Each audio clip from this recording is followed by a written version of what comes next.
Good afternoon. I'm so glad that you came. This, in case you didn't guess, is Janet Feld. And good afternoon.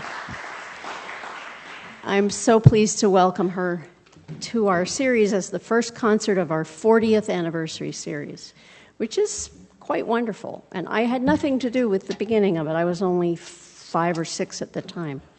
So, just a couple of things. Janet has a CD that's not quite yet released, and she's going to draw 2 tickets from a raffle basket at the end of the concert. There's a card explaining what the CD is, and the raffle tickets are at the back in case you didn't have a chance to fill one out. I also hope that you will look back there for one of these cards. I call it a fridge card because it's just a listing of all the concerts that we're doing this season, including some collaborations with an organization called the Cambridge Society for Early Music. And that's really fun for us. They used to have a North Shore venue, which was Ipswich, and they had a hiatus, and now we're their North Shore venue, which is fun. And if you want to or are moved to become a supporter of this series, there's an envelope back there also. And I think that Janet has explained herself in the concert program, and I'll let her take over from now. Thank you for coming. All right, thank you so much, Francie. Yeah, let's give Francie a round of applause. Well, good afternoon, everybody. It's really wonderful to be here. This is my first time here at the series, and first time in a long time I've been up on the North Shore, so great to be here. And so since this concert is in a church, I thought I would start my set with a song I wrote after I had been reading some newspaper articles about some people wanting to post the 10 Commandments in public schools. This is called Janet's Theocracy. Can you hear my guitar okay? Beautiful.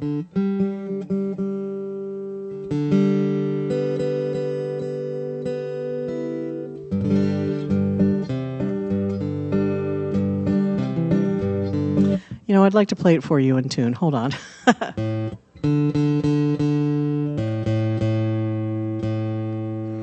The Humidity Man.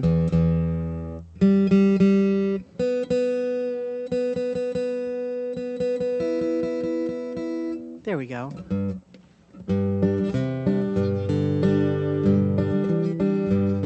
Well, some folks think it's cool bringing prayer back into school. They want their faith and practices to influence the rules. So I wonder if I could do the same thing in my hood. Insist my favorite rituals are for everybody's good. We'd start out every day singing Kumbaya and play Joni Mitchell, Deepak, Grateful Dead, dance and sway. Or maybe I'll decide to push my secular Jewish side, make everyone eat bagels and a schmear and not ask why. While I evangelize about music, acupuncture, corned beef on rye, my sacred things will be saving you from going to hell when you die. You're welcome in advance, 'cause now you have the chance to meditate on love and peace while wearing tie-dye pants. La la la la la, yai die die die die die.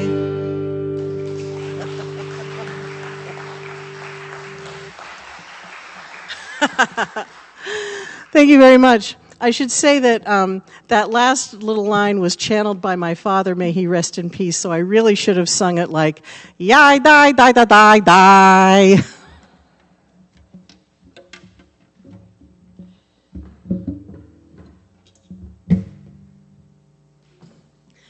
So speaking of spirituality,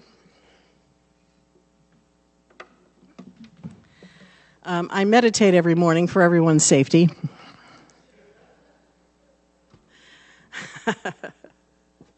When I tell my husband I'm getting ready to meditate, he's like, phew.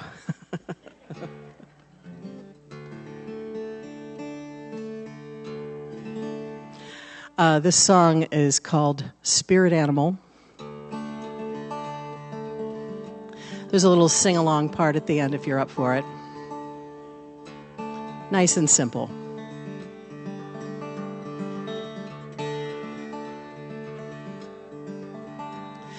I wish that I could say my spirit animal was something ethereal and cool. Something that flies or gracefully tries to go with the flow of a godly pool. I'd wake up every morning, stretch into asana, drink my herbal tea and sing hallelujah. And when I wake and meditate, my mind is like a dog chasing squirrels in the rain, bounding between a calming word and the dangerous neighborhood in my brain. Are the voices in my head bothering you?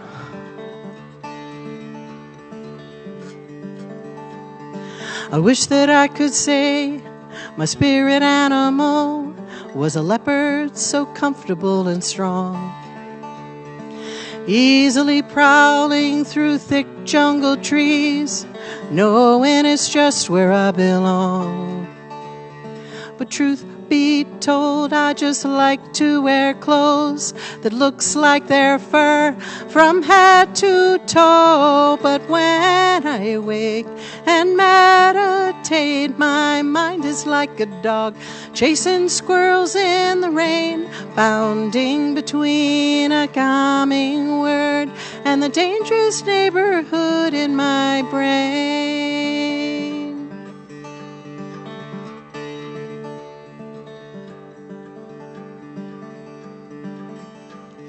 It's easy to find peace on a summer day, resting by a crystal lake.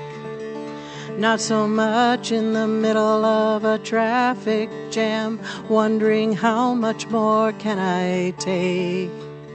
But what if I could breathe in, breathe out when I feel peace or want to shout, like when I wake and meditate and my mind is like a dog chasing squirrels in the rain, bounding between a calming word and the dangerous neighborhood in my brain.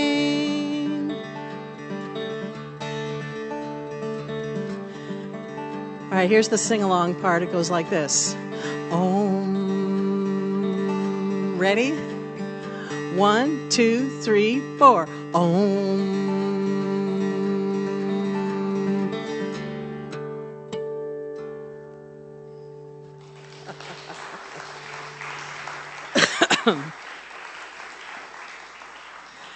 Thank you.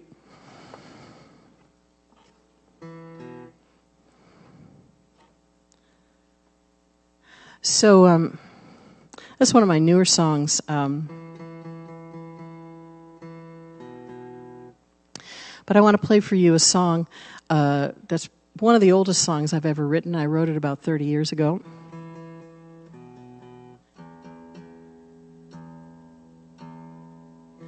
I went to UMass Amherst for school and stayed there for about 16 years, and couldn't help it. Anybody here live out in what we call the Happy Valley? Yay! Yeah, I grew up in the Boston area. I grew up in Lexington. And it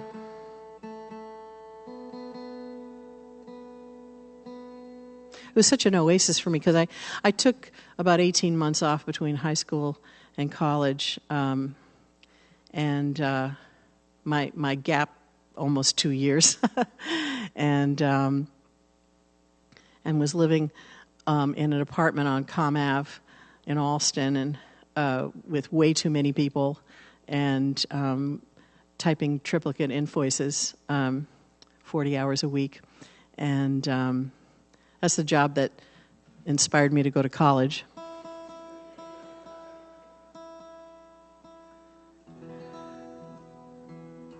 And really inspired a lot of gratitude in me, because I was very much aware that I had the choice to do that, and not everybody does. And so after living in Allston with way too many people, and then going, and working at this job, and then going to school and having the meals cooked for me, in the dorms and stuff, it was amazing. And Amherst is so beautiful. So in the 90s, I moved back here and was commuting into the city. And most of us artists have a day job that, you want to have a day job that pays your bills and doesn't suck the life out of you. And for a bunch of years, in addition to teaching music, I was also being a secretary full-time. I learned how to type because I knew I would suck as a waitress. That's real talk there.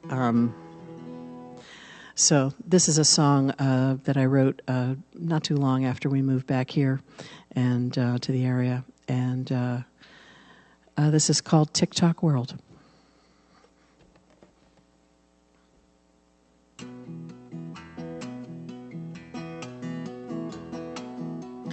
Tick-tock world, tick-tock town, tick-tock world, tick-tock town. Everybody is getting up, everybody is getting dressed, ready, set, go, we're gone.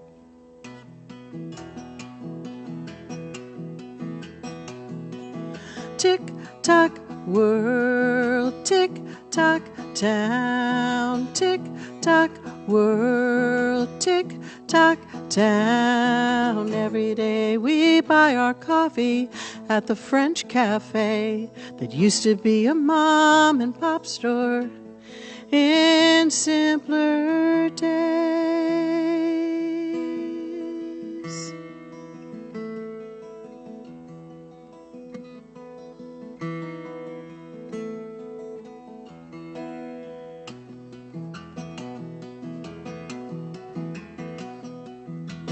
Tick-tock world, tick-tock town, tick-tock world, tick-tock town. Jenny wears a pinstripe suit and a paisley tie. As she runs to catch her train, some guy checks out her thighs.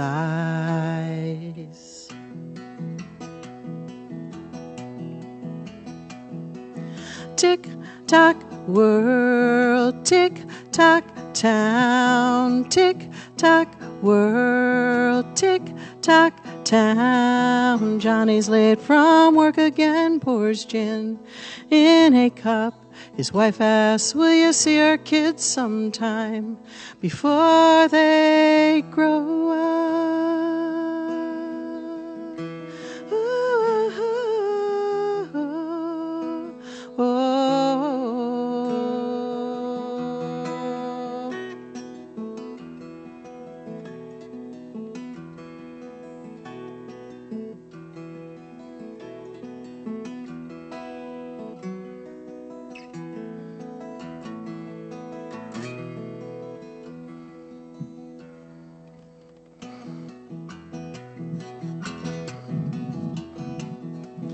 Tick-tock world, tick-tock town, tick-tock world, tick-tock town. Everybody is getting up, and everybody is getting dressed, ready, set, go, we're gone.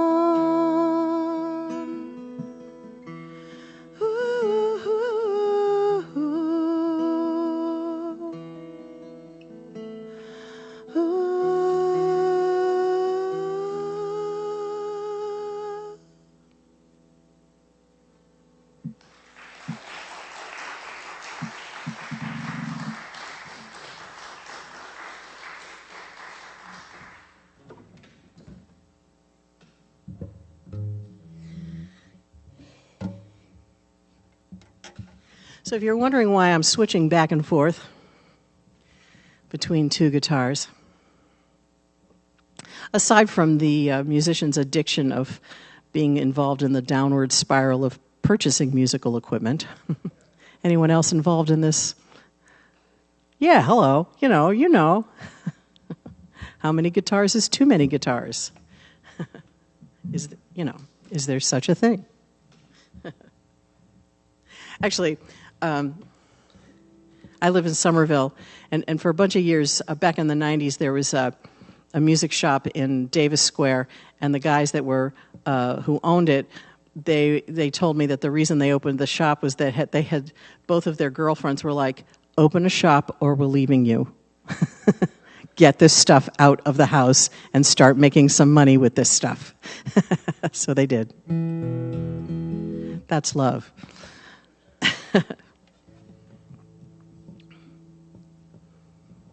So the reason why is because I have the guitars tuned in different ways. This guitar here is tuned in the standard way a guitar is. The mnemonic I like to use with my guitar students is, every acid dealer gets busted eventually. Right, you'll never forget that, right? Of course, when I taught children, which I did for 32 years, I did use something different. Actually, I used to use one that I learned from a 10-year-old boy, which was, Eddie ate dynamite, goodbye, Eddie. You're kidding, you learned that from a 10-year-old boy? And the other guitar is tuned to what you would call a D chord. Now, for some of you, raise your hand if you, when I said that word D chord, it was like, huh?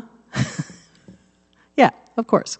This is the kind of thing that there's no way you would know it unless someone had shown you or told you, or people don't just pop out of the womb knowing these things. So when you take different notes and you put them together in different patterns, they form something called chords. And in a particular pattern, they're called a D chord. In this case, it's something called, don't be scared, it's called D sus4, which is a type of D chord. So that's the other guitar. All right. See, now you've had your music lesson for the day. How'd I do, Francie?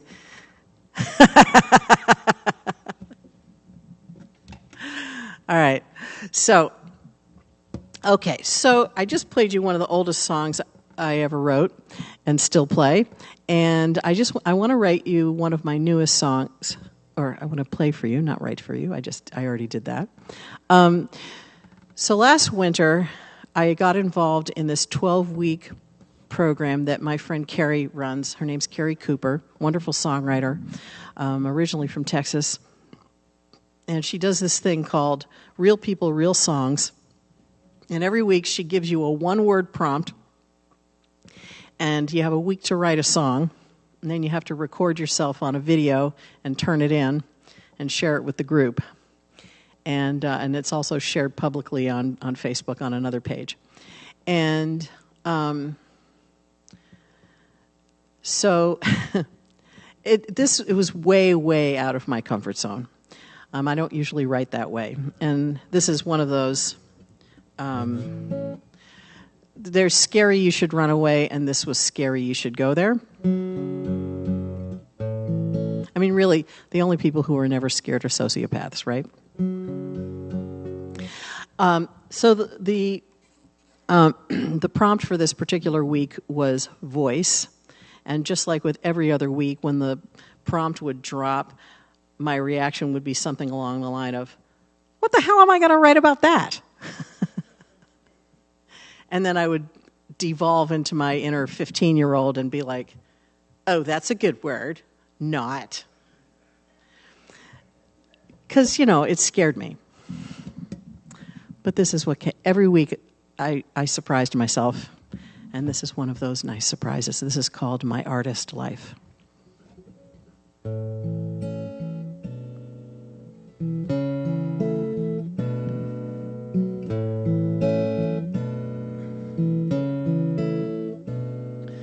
One voice, two voices, then three, singing now in harmony. In the playroom with my toys, listening to each Beatles voice. Learned each word of every song and did my best to sing along. John, Paul, then George's part, then replayed the album from the start. Can't buy me love 8 days a week, gateway drugs for a music geek, weekend morning filled with bliss. Didn't know not every kid did this.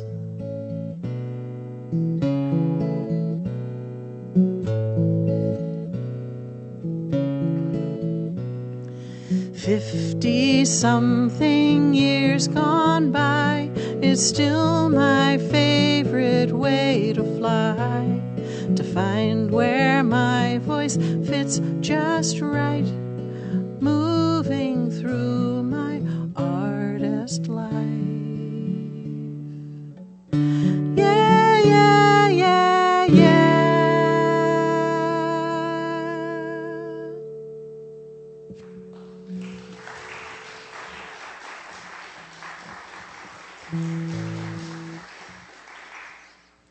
Thank you.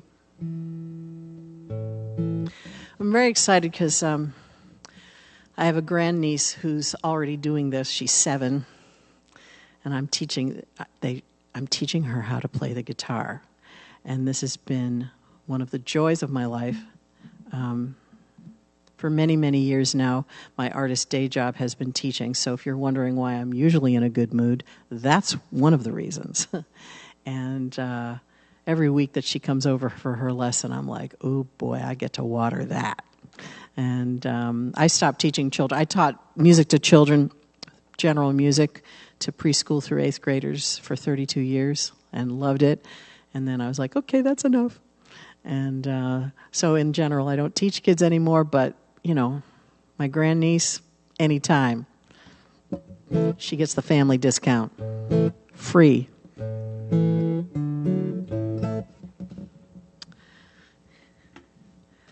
So now I'm about to learn all sorts of pop songs that I wouldn't know otherwise, which is always fun. Although I've got a nice trove of Taylor Swift songs that I can pull out for her. She knows all the words at 7. In the tribe, woohoo! All right. So now I want to introduce you to the travel section of my set. This song is one I wrote in 2016, the first time I went to Ireland. And this summer is the last summer. Through my music school, Janet's Planet Music Lessons for Humanoids, I've been leading music-focused tours to Ireland with groups and had some other people do some leading for me as well. And this summer has been the series finale, and after a really nice 10-year run. So the first time we went, we were in Cork, County Cork, and out on kayaks at night on a lake called Lough Kyne. This is called Irish Serenade.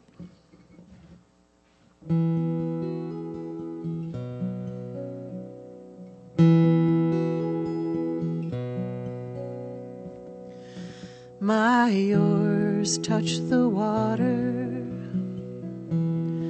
There's stars in the sky, paddling on Lough Kyne on a cool August night. Black ripples light up every time we touch down. Creatures sparkle with each stroke, laughter all around. Skibbereen in summer, an Irish serenade. The Milky Way and Orion shine like the tiny beings living in the lake.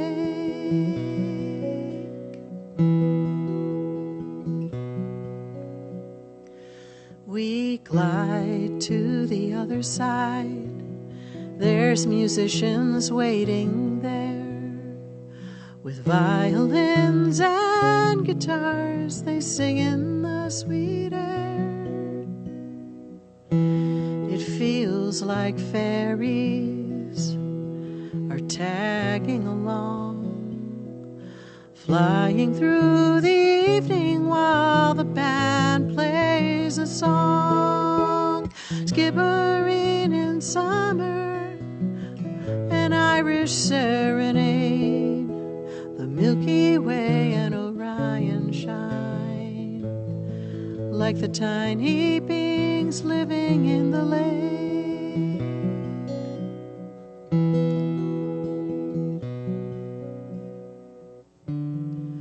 As above, so below,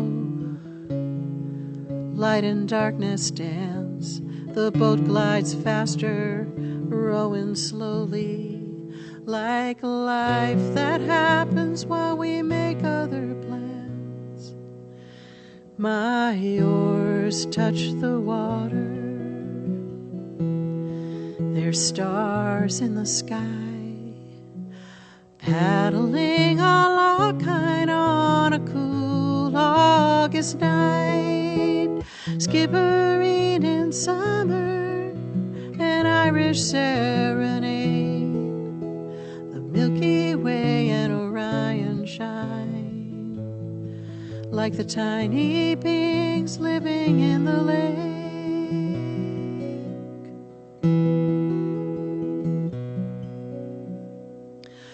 The Milky Way and Orion shine like the tiny beings living in the lake.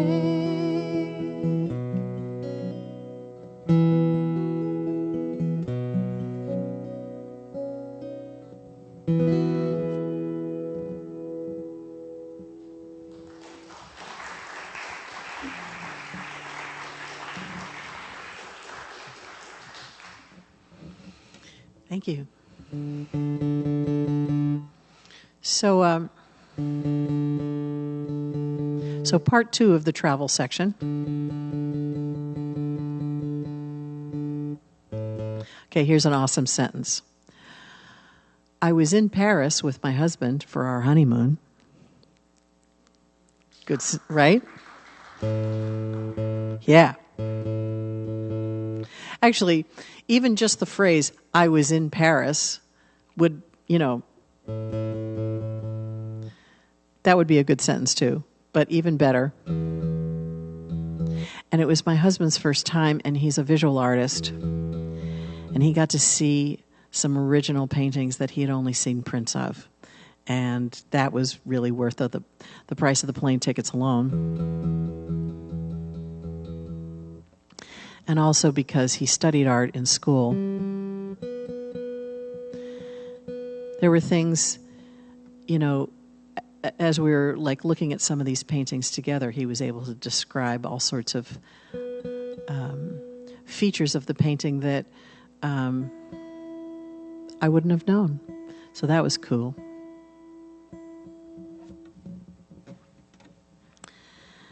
So I had a little song download one day. We were in a cafe, and we had just had our meal, and the waiter came over and took the credit card from my husband and put it in one of those machines and, took care of the bill. And then he hands the card to me and he says, "For shopping."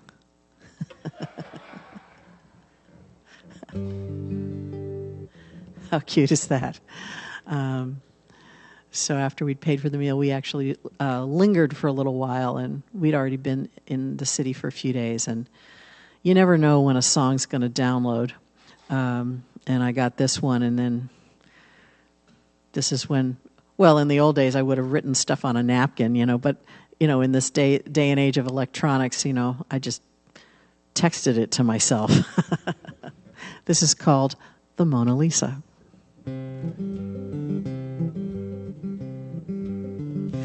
I have braved the ever-present long line outside the museum.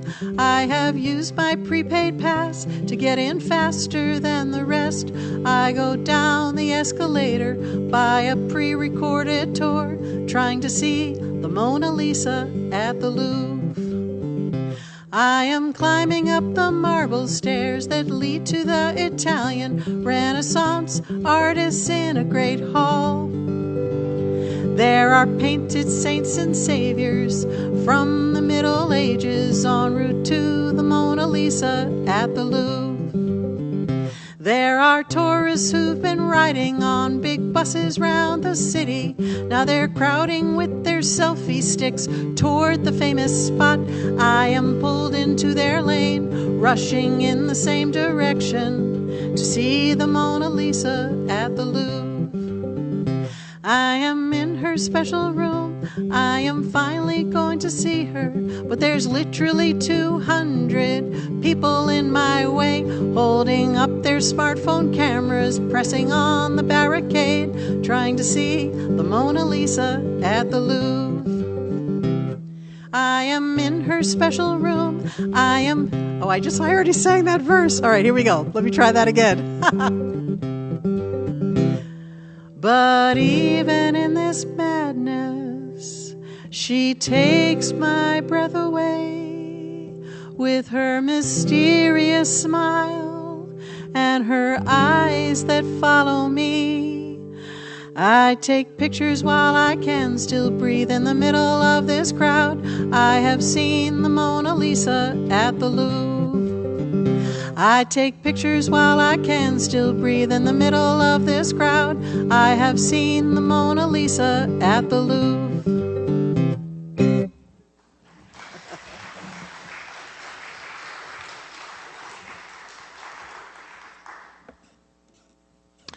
Thank you. Can anyone relate? I hope you can, actually.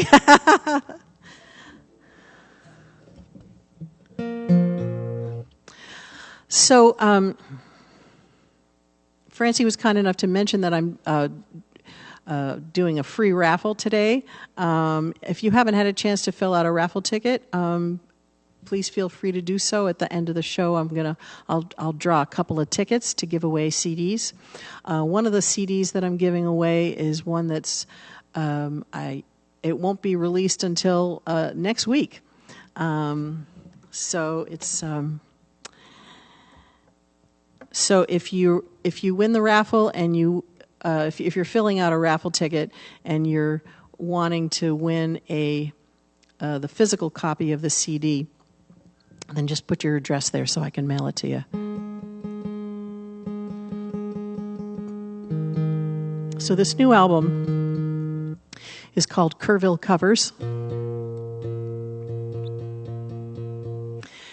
And it's the first time I've ever released an album with cover songs. I've been writing songs since the 70s. And in 1989,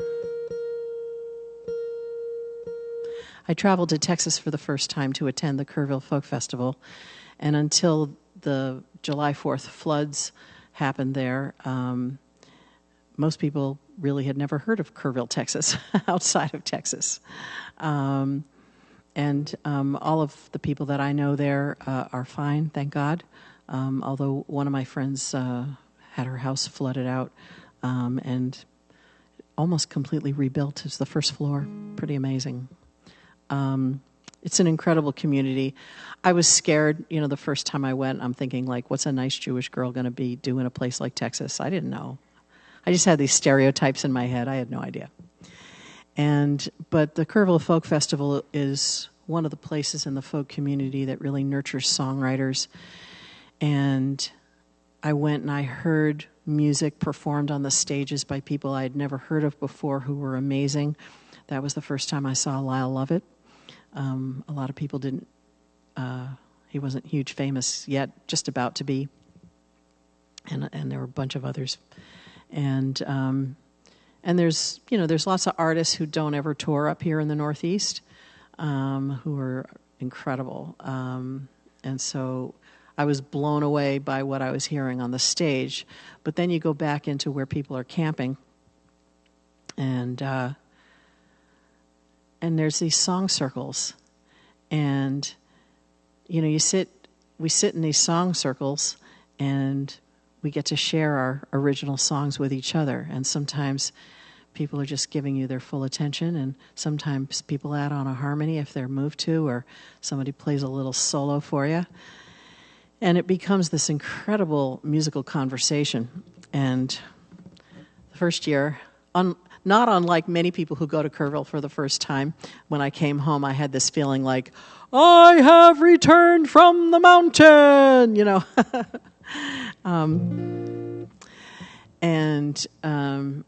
I was inspired a couple of years ago to learn some songs, one song to start with, by my friend Crow Johnson Evans, and one of my oldest friends from the festival.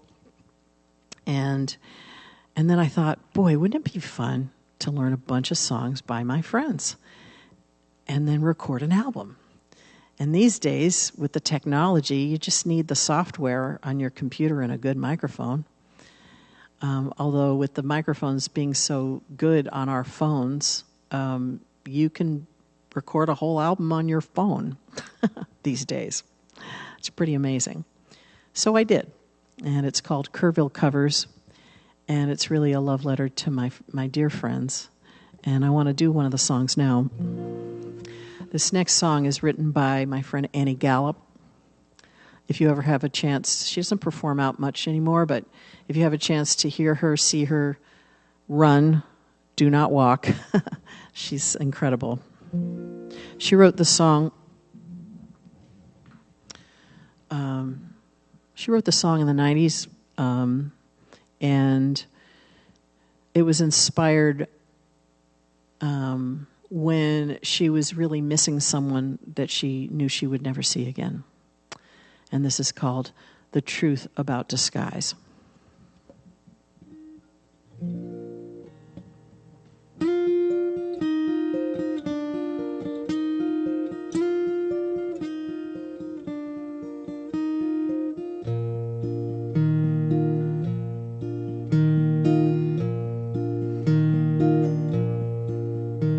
When you came in the shape of a stray dog, I recognized you right away.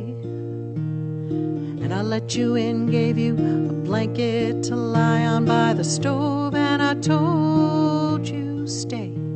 And all night long, your eyes never left me as I made a fire and moved around the room.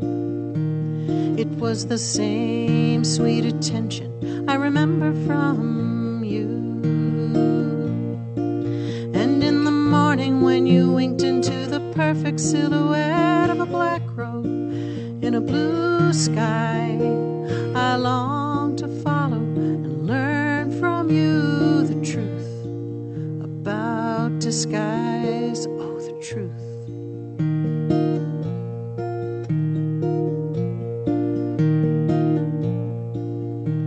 When you came in the shape of an old Dodge van, you surprised me. I'd come by twice, and I drove you around the block, listened to your engine race, kicked the tires, and argued down the price. And I bought you for every cent I had, and drove you down the road out of town. And it felt so familiar to be driving down the road with you. I had a laugh out loud. But isn't that just how we always were? I drive a hard bargain, then pay full price. And you always had the answer. You always knew the truth about disguise. Oh, the truth. The truth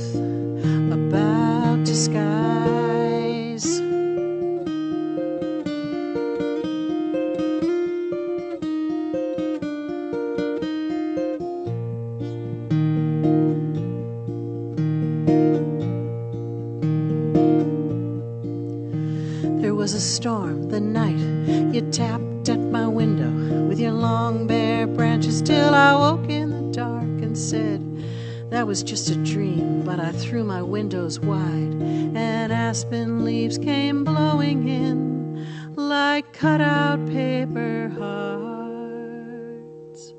Oh, the truth about disguise. Oh, the truth about disguise.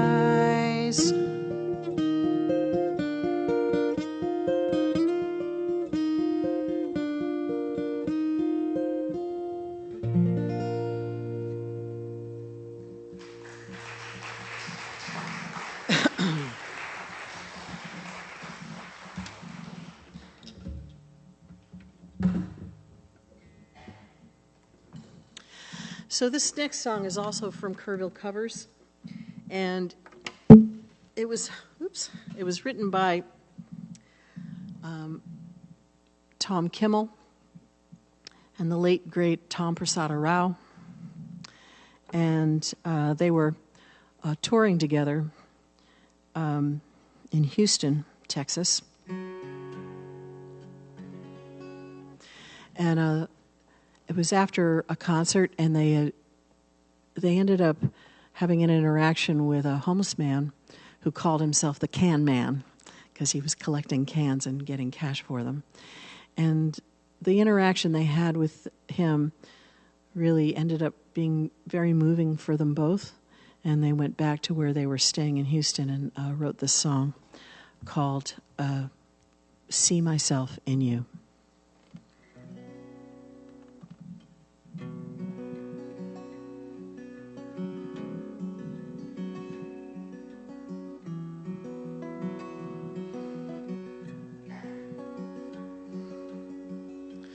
If I met you on the corner, would I know you as you are? Would I take you for a stranger and brush past you in the door? If you called me, would I hear you? Would I walk away too soon? If I lingered for a moment, would I see myself in you?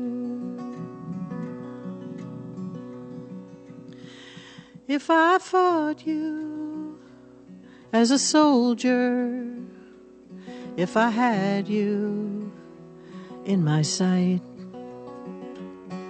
would you ask me to remember who imagined I was right? If you witnessed my surrender, would I know what I would do? If you held me like my brother, would I see myself in you?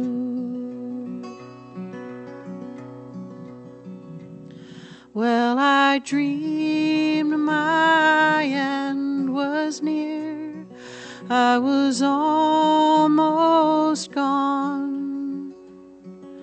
If I dreamed that dream from here, can I still come home?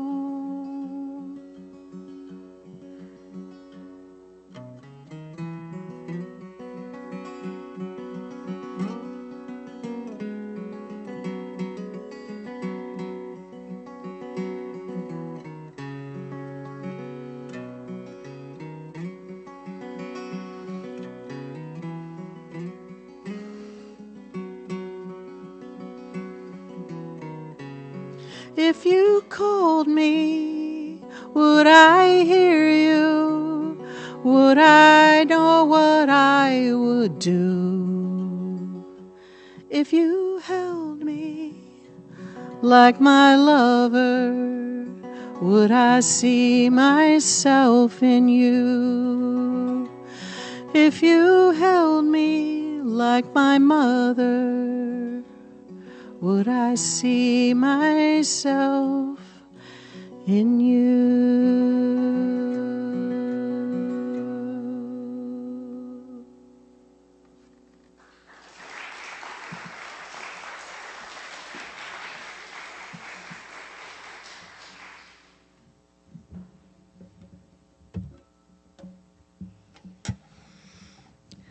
All right. So I'm going to do another song that I wrote a long time ago. I wrote this with my best friend, Esther Friedman. These days we're in a trio with our friend Jackie Damsky. We call ourselves the Secret Sauce.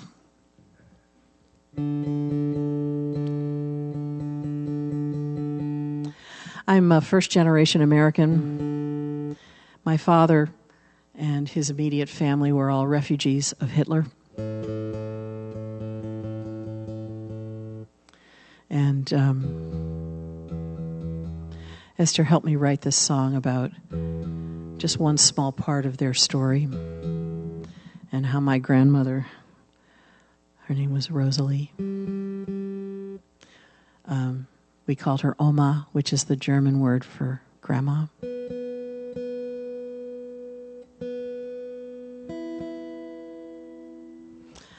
So through her badassery and a lot of luck and a lot of answered prayers, she got the family out. So this is called Rosalie's Diamonds.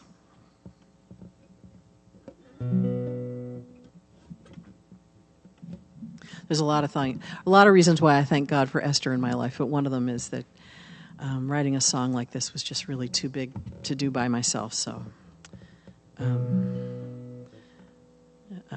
having her help me was critical, really.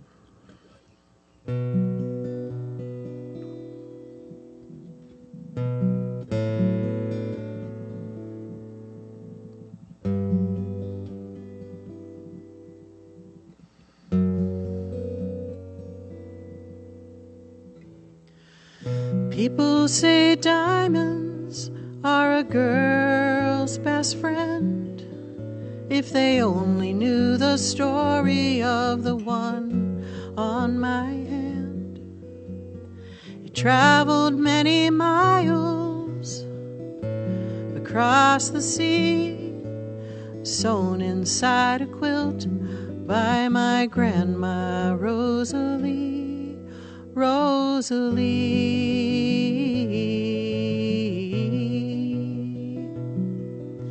Vienna, 1938, the Nazis marched right in, made her trade her linen store for a star to sew on. They gave it to a couple who knew my family well.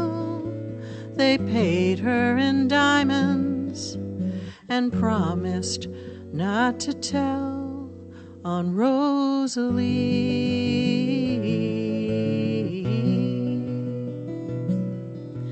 While everyone was scared, but hoping for the best, she took her hope and diamonds and bought tickets for the West. She made her plans so carefully to save the family, but evil made it nearly impossible for Rosalie.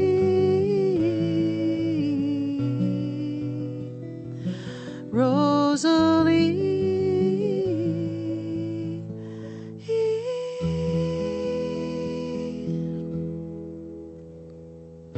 My grandpa Daniel was taken into custody. My uncle Freddie went to talk to the police. Freddie convinced them to set my grandpa free. gave himself as payment the firstborn son of Rosalie.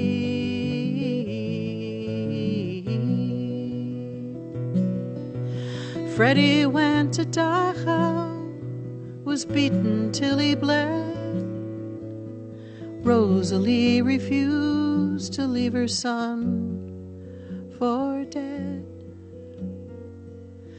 She took the train to Berlin, diamonds hidden at her breast, marched into the offices of the SS. Rosalie.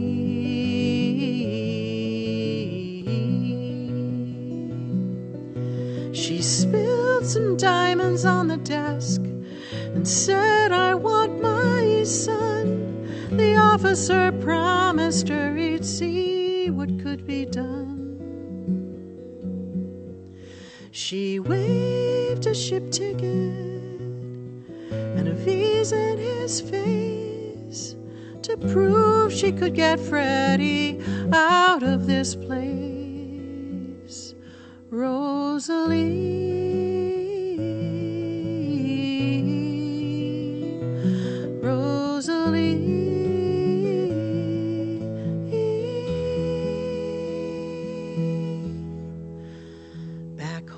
She and my grandpa walked worried through the streets, made a wish while passing on each side of a chimney sweep. Sometimes prayers are answered right away. They were greeted at the front door with the sight of Freddie's face. Rosalie.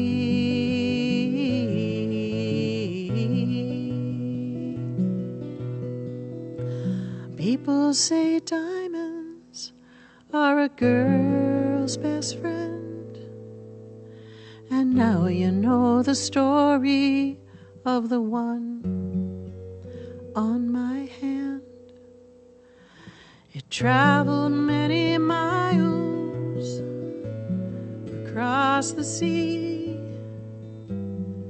just like my grandma who told all this to me. Rosalie,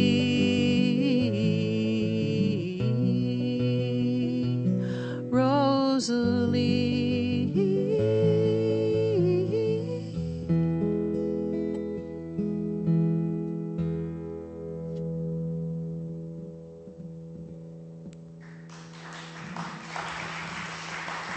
Thank you.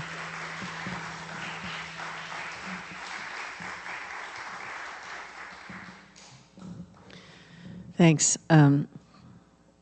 Just to tell you a little bit about her, in her later life,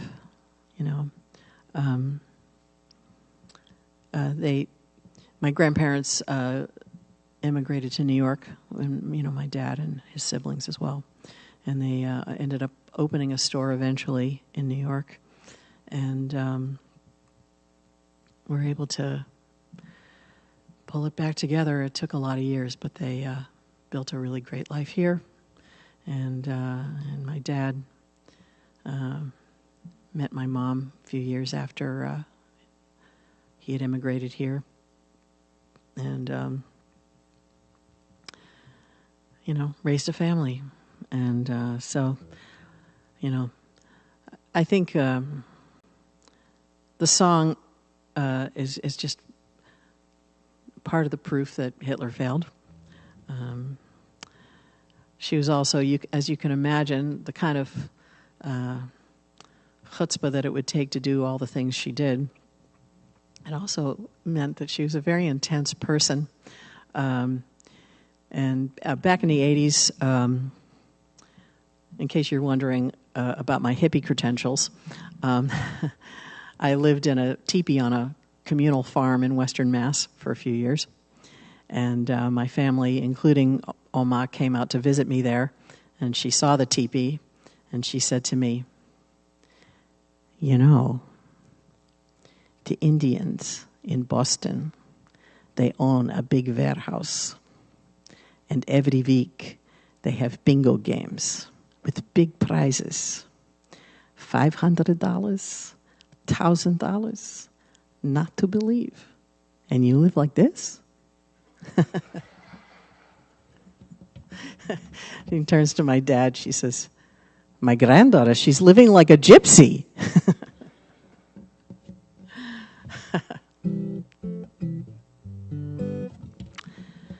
Anyway, whenever I've had a difficult time in my life, I call on her strength, strength of the ancestors, All right. So, if you're wondering, like, how do you follow a song about the Holocaust?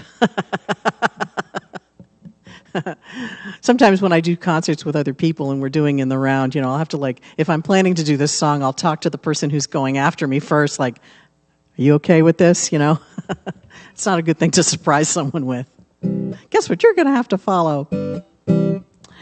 Well, I'm going to follow this with a song that I was inspired to write in the middle of the night at the very beginning of COVID lockdown, and I couldn't sleep, and I was on Facebook,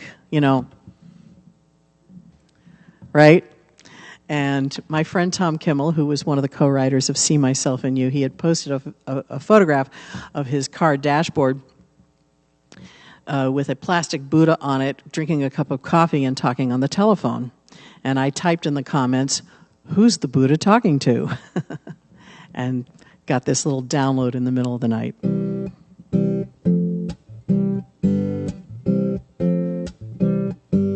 Who's the Buddha talking to? He's talking on the phone.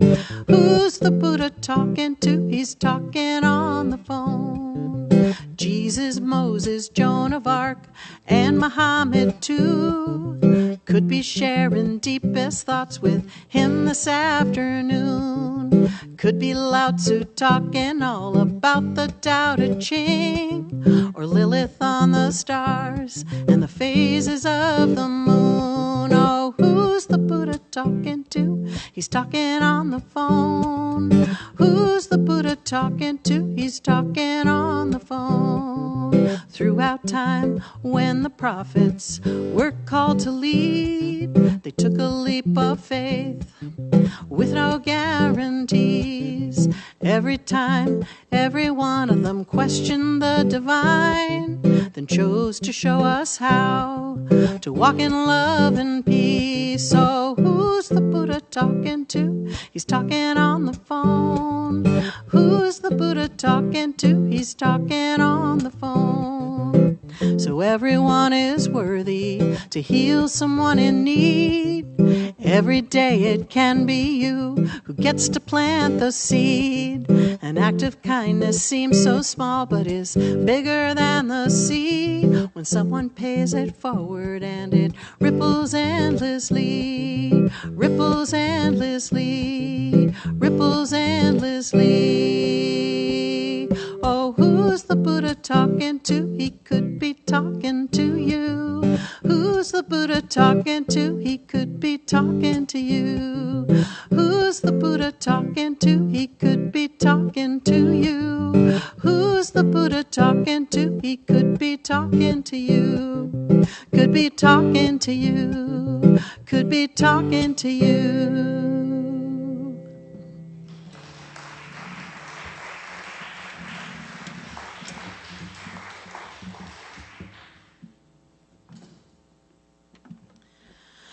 All right, I'm going to do a couple more songs, and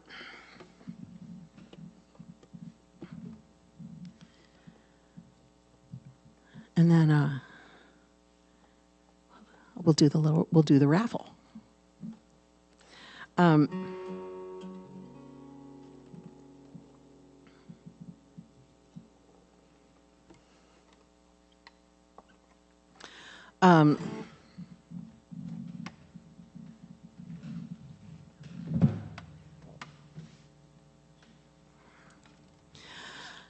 So, a couple of my really dear friends from Kerrville, the Kerrville Folk Festival, live out in Santa Barbara, and for a bunch of years now, they've been hosting this gathering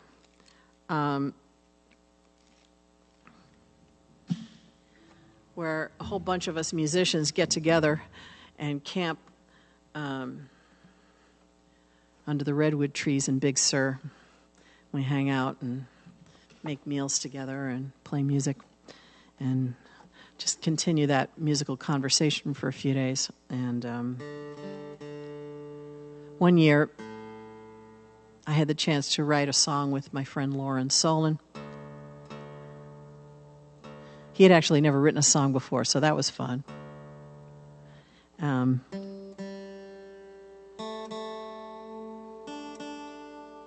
We were actually writing about something completely different than what we ended up writing, because then he told me a story about his son, his now adult son, from when his son was a toddler.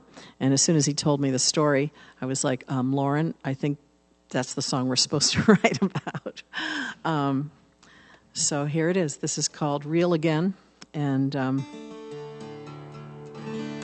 the chorus of the song is with maybe a changed and or whatever, is verbatim what his son said.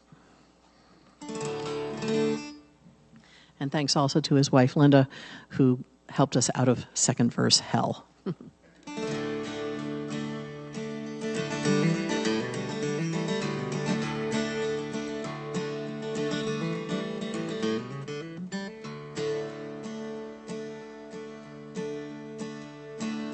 Little man in his car seat, talking up a blues streak. Mile after mile we tune him out. Suddenly it's quiet, but that's not his style. We turn around to see what it's about. When in a voice not quite his own, he said, you know, this is all just a dream. We asked, what do you mean? He said, this life is part of God's dream, and when we die it will be over, then we'll be real again.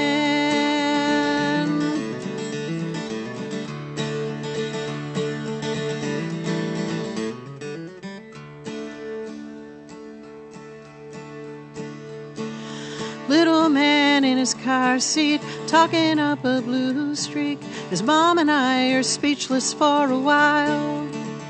I said, I've been searching for truth in those books and gurus, but it's come to us in our child. When in a voice not quite his own, he said, you know, this is all just a dream. We asked, what do you mean? He said, this life is part of God's dream, and when we die it will be over, then we'll be real again. And when we die we will awaken, then we'll be real again.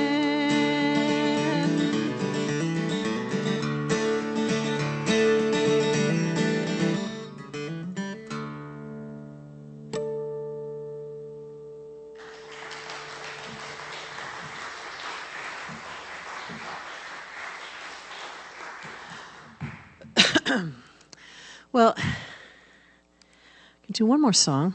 I want to invite you to sing along.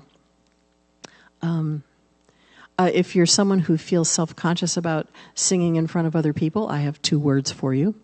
Bob Dylan. Too bad he couldn't sing, otherwise he could have had a real career.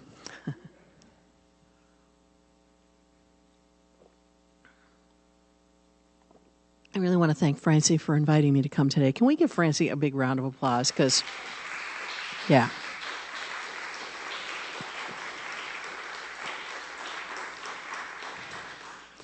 I know that this concert series is just one of a multitude of things that she does here at the church. And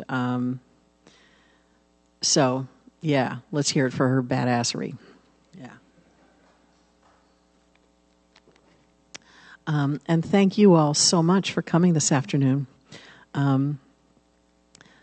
Sharing my work is one of my favorite things to do, and because you people just like you show up and sit in an audience makes it possible for me to keep doing this. I've been doing it for a long time, and my husband retired a couple of years ago. I was just telling Francie about this earlier. You know, he retired a couple of years ago, which is a wonderful thing. And of course, we were discussing, like, what does retirement for a musician look like? I don't know, 6 feet under, you know. Because the truth is that I could do this for hours whether you were here or not. So having you here is really icing on the cake, and really a treat. So thank you very, very much. The song I'm going to end with is also on my Kerrville Covers album. And it was written by the late, great Chuck Pyle. And he's an artist that it's likely that you never heard of him. You may have heard some of his songs. He had some country artists record a couple of his songs. But he didn't tour up here very much.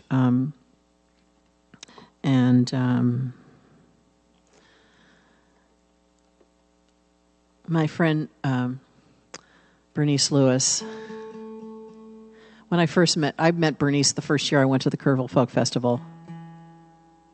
She's from Massachusetts too, but we had to go to Texas to meet. How do you like that? Waiting online to use the outhouse.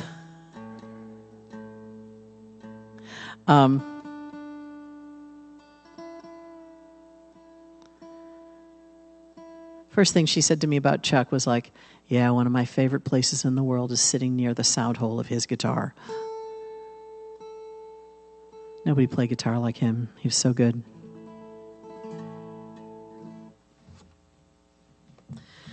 So this feels like just the right song to end a concert with, because it's a song about how much better it is to walk through life together. All right, this is called Step by Step.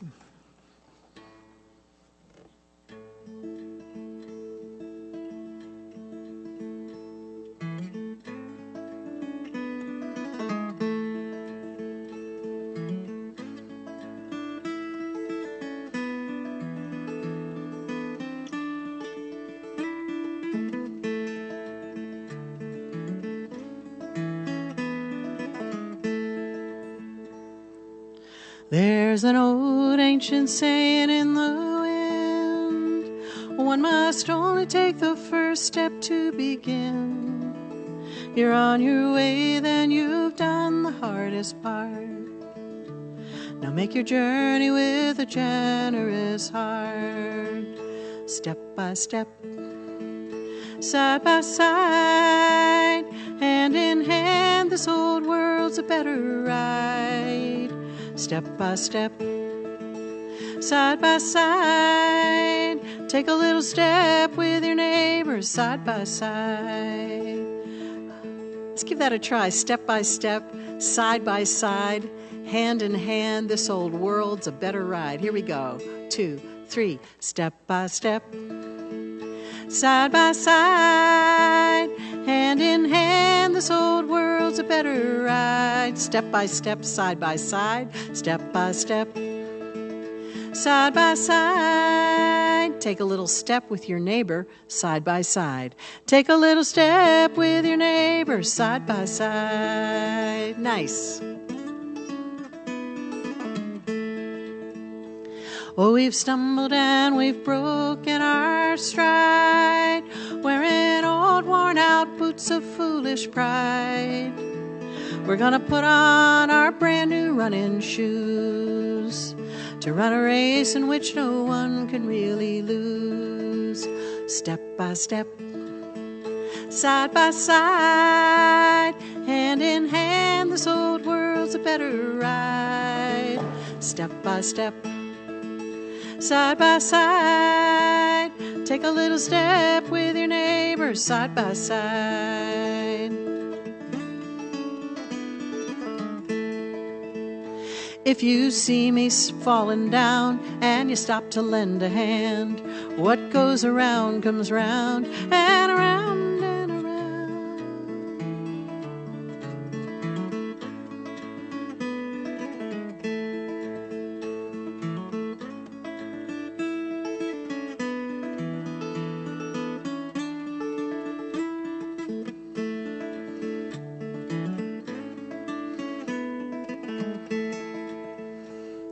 If you're running to another for help, it don't mean you can't do it for yourself. It just means your neighbor will know that if he needs help, he'll know where to go. Step by step, side by side, hand in hand, this old world's a better ride. Step by step, side by side, take a little step with your neighbor, side by side.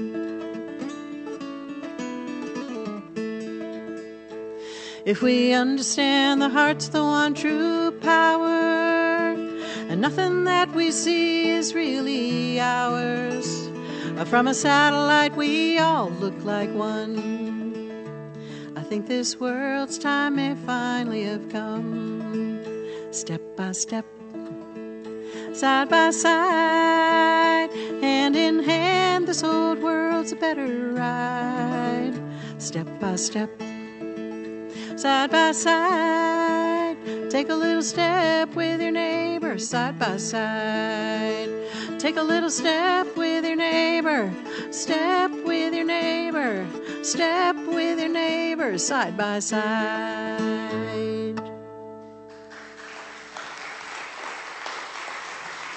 Thank you all very, very much.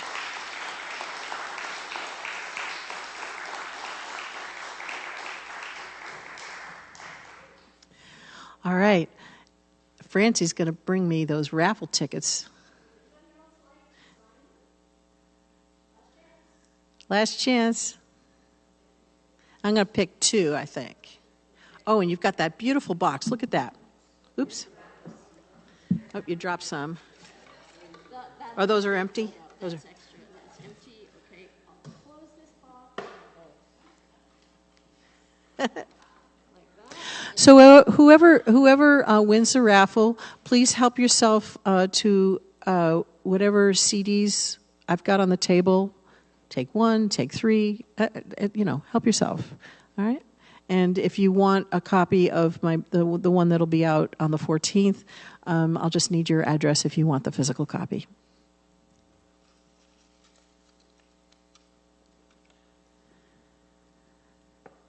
Ginny Viano? Jenny, where'd you go? She was sitting right back there next to me. Well, Oh, okay. Well, she will be thrilled. okay. She will be thrilled. Woohoo! All right. Let's do one more. Oh, I love that box. That is beautiful.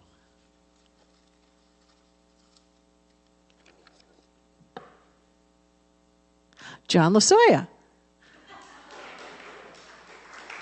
All right. Yeah, so help yourself to the CDs, but if you actually, John's one of my students, and so if you want the hard copy of the CD, then, well, you already pre-ordered it, but you can have 2. All right. Anyway. Thank you, Janet. Yeah. Thank you so much. Enjoy your fall, and please safe travels going back to wherever you're going home to. And hope I'll see you again.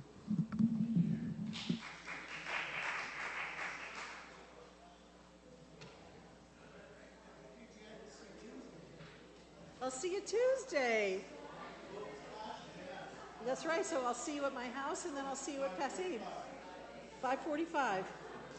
All right, thank you so much. Really nice to see you.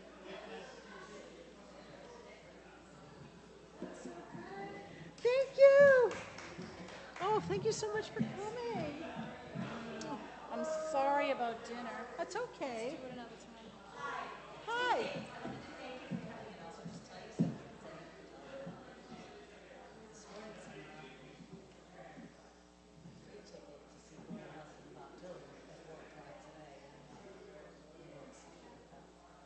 Okay, that is